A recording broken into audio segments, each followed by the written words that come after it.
అనగనగా ఒక ఊరు. ఆ ఊరిలో మతి స్థిమితం లేని ఆమె ఉండేది. తర్వాత అయినా ఎన్నిసార్లు చెప్పలే నీకు ఏదైనా జరగని చెప్పమని?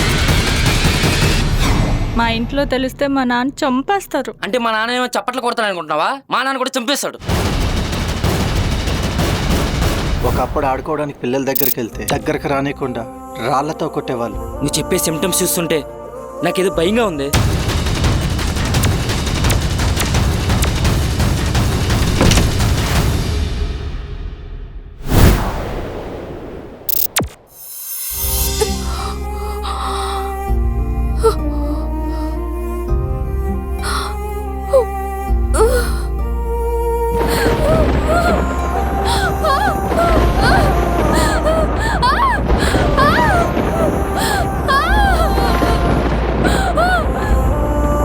మరి వాళ్ళిద్దరు ఇప్పుడు ఎక్కడున్నారు డాడీ?